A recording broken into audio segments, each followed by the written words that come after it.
If you're new to pattern making, then make sure to stay tuned because today I share 5 major lessons I learned along the way so you can avoid them and stay motivated. For the best tips and advice on creating your own patterns and becoming a fashion designer, subscribe to my channel and hit the bell to be notified when I post new videos every week. Hey designers! For those who don't know me, my name is Kim Dubois. I'm a fashion designer by trade, and I trained in Italy, where I specialized in pattern making and garment construction. While all of this probably sounds amazing, if I am honest, it was a long and challenging journey. Personally, I struggled with understanding the different steps of the process in pattern making. Along my journey, to help me stay on track, I created a 9-step pattern making framework so I could better focus on pattern and garment construction details. So if you're interested in learning pattern making, I strongly suggest getting yourself a copy. The link is in the description box below this video. So without further talk, let's begin with the first mistake: 2 ideas in one dress. Many new designers suffer from this one, especially in the beginning. We get super excited trying to fit 2 or more concepts in one dress, like literally trying to mix different techniques that just don't go together to create a super dress, all the while forgetting 2 crucial factors of a garment design: practicality and wearability. As a general rule, I have learned that less really is more. So this is my advice to you. In the beginning, pick a detail. 1. It can be a dart or a particular sleeve and one type of fabric. Learn the techniques correctly and then move on to the next one. Remember, each fabric has its own unique features to work with, and each detail has its challenges. So go simple and learn one step at a time. Number 2, choosing the wrong fabric.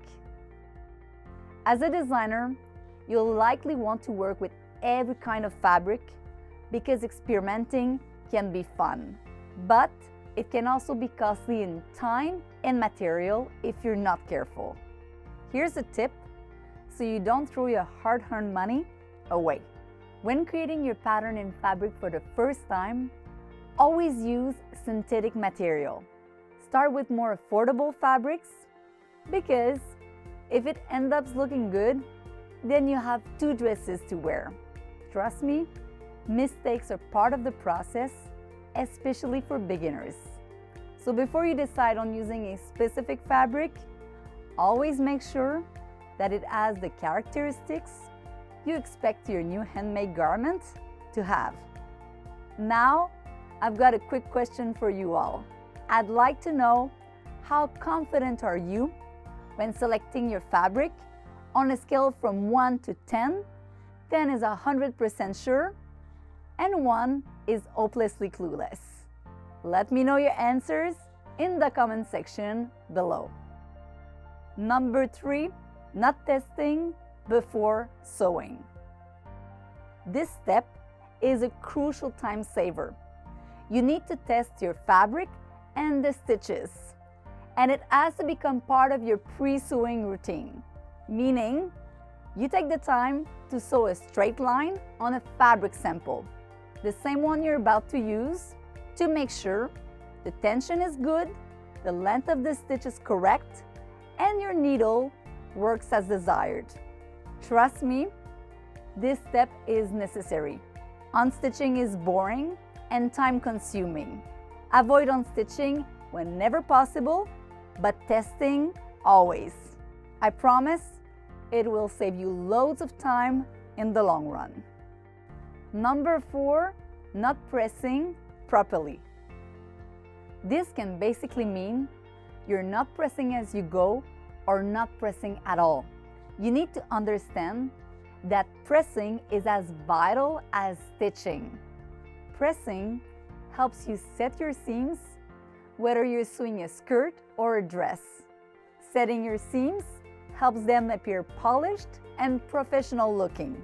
Also, it blends the stitches into the fabric and removes any puckers that may have occurred during sewing. So it's very simple. You sew, you press, these two always go together.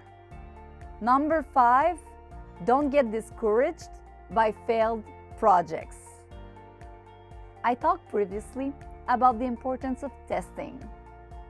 I once created a skirt that I thought would be a masterpiece. It was basically 6 panels that I sewed together. Obviously, I thought my design was great. What could go wrong, right? So I used silk chiffon. And in the end, I looked like Obelix in Asterix and Obelix. My teacher looked at me, trying to keep her face serious, because obviously I looked silly, and said with a kind voice, "Everyone screws up, and this is how sometimes you have to learn." Keep in mind, style develops over time and experience. So don't get discouraged by what seems to be a failed project. Often, it just brings you closer to your masterpieces. Now that you know my challenges, I would like to know yours.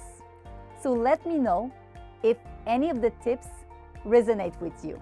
Also, be sure to download my 9-step pattern making framework if you're interested in learning pattern making, or if you still struggle to understand any of the different steps of the process. If this video was helpful, give it a big thumbs up, subscribe, and join me in my Facebook group community for weekly advice and tips on pattern making and becoming a fashion designer. Keep on creating, and I will see you in the next video.